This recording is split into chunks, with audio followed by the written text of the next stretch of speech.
Do you have an exalted sense of self? Are you a compulsive liar? Would you do just about anything to get what you want? If you answered yes to all of these questions, you might want to consult a professional who can determine if you are a sociopath or a psychopath. Both sociopaths and psychopaths share three common traits suggested by the questions above: conceitedness, deceitfulness, and manipulation largely unchecked by moral conscience. Some experts think that sociopathy and psychopathy are the same and group them together under the diagnostic term antisocial personality disorder, or APD, while others argue that there are significant differences between the two mental disorders.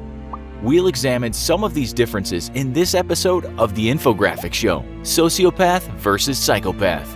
The outward behavior that sociopaths and psychopaths display can be as different as night and day. Sociopaths are more impulsive and irresponsible than psychopaths. As psychologist Scott Bond notes, sociopaths tend to live on the fringes of society. They often can't hold down a job for long and can't settle down in one place. They may travel extensively, but they are not sightseers. If they can't find legitimate work to pay for whatever they need, they may do shady things like lie, cheat, and steal from people along the way.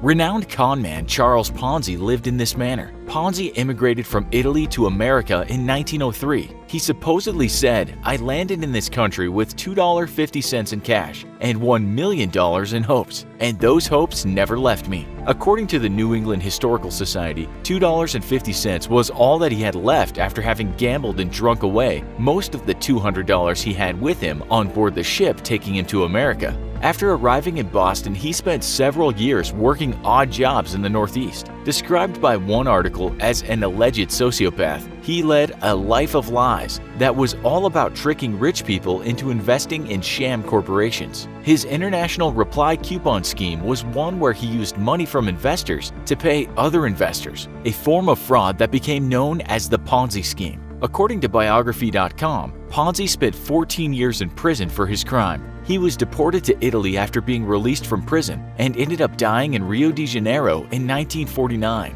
In contrast, psychopaths have more self-control and are more calculating than sociopaths. They blend into society more effectively than sociopaths because, as Bond points out, they are often well-educated and hold steady jobs. Not all psychopaths are violent or a threat to society, and some manage to channel their need to control others into gainful employment. They gravitate towards positions of authority and jobs requiring objective analysis and decision-making. According to a Time article, some professions with the most psychopaths include CEOs, lawyers, surgeons, and police officers. Oddly enough, chefs and salespeople also made the list. Sociopaths have a slight edge over psychopaths when it comes to establishing meaningful relationships. According to Bond, it is difficult but not impossible for sociopaths to form attachments with others. They are capable of empathy in certain limited circumstances, but not in others, and with a few individuals but not others. Gary Ridgway is a good example of the sociopath's limited ability to feel empathy and form emotional attachments. Between 1982 and 2001, he murdered at least 49 women in Washington state, according to biography.com. One article reports that his victims were prostitutes and young runaways. After killing them, Ridgway often returned to his dumping grounds to have sex with his victims' corpses. He also dumped some of their bodies in the Green River, which earned him the name the Green River Killer. While Ridgway committed 4 of these horrible crimes, he was married to his third wife, Judith Ridgeway. Although he targeted prostitutes because of his hate for them, he loved his wife and had a good relationship with her. In an interview 6 years after her husband went to prison, Judith Ridgeway still had trouble believing that her husband was a serial killer. She described their life together as loving and content. She said, "He made me feel like a newlywed every day." However, she had to face the truth about what her husband had done after she and the police discovered evidence linking him to some of the murdered prostitutes. She divorced Gary Ridgway after 16 years of marriage and has no contact with him today. She told the interviewer, "I loved the man I knew, and I hate the man who took him away."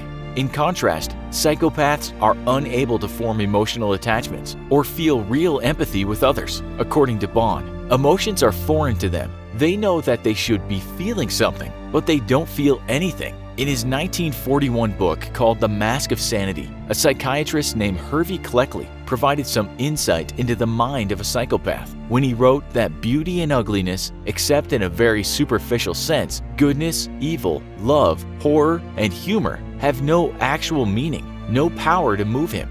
This makes psychopaths capable of hurting others without any guilt or remorse. Bond states that psychopathy is the most dangerous of all antisocial behaviors because psychopaths can dissociate emotionally from their actions, regardless of how terrible those actions may be. Psychopaths try to compensate for this impairment by being what a WebMD article calls skilled actors. They are charming and persuasive, and they're capable of faking emotions they can't feel. Notorious cult leader Jim Jones revealed his psychopathic mission to play whatever role was necessary to win trust and manipulate others when he said, "What you need to believe in is what you see. If you see me as your friend, I'll be your friend. If you see me as your father, I'll be your father. For those of you that don't have a father, if you see me as your savior, I'll be your savior. If you see me as your God, I'll be your God." A skilled orator, Jones combined idealistic rhetoric and overt and subtle coercion to condition his followers to commit suicide by drinking a Kool-Aid-type drink laced with cyanide and Valium upon his command, according to biography.com. Another way psychopaths attempt to relate to others is to create a veneer of social respectability to hide their dark side and any sinister behavior resulting from it. This is an especially common strategy of psychopathic serial killers like John Wayne Gacy. A summary of his court case noted his double life. Evidence showed that the defendant led a double life, engaging in charitable and political activities. At the same time, he was committing a series of sadistic torture murders. He enticed many young men to his home for homosexual liaisons, tying or handcuffing his partners, then strangling or choking them. Gacy was a successful contractor, was active in the community, and often dressed up as a clown for parties. Bond states that different factors cause people to become sociopaths and psychopaths. Some researchers think that sociopathy arises from childhood abuse and trauma. It is a learned behavior arising from circumstance. This is why sociopaths still maintain some moral conscience, some empathy, and some ability to form emotional attachments, although they're all weak.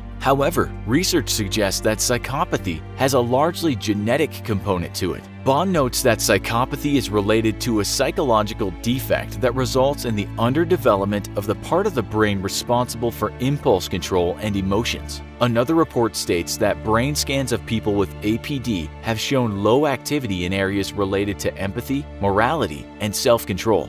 According to a Psychologia, sociopaths make up 4% of the general population, while psychopaths make up about 1%. However, these percentages are equivalent to millions of people, so it's quite possible that you might meet a sociopath or psychopath one day. Have you ever met a sociopath or psychopath? What was this person like? Let us know in the comments. Also, be sure to check out our other video called Signs That You Are a Genius. Thanks for watching, and as always, don't forget to like, share, and subscribe. See you next time.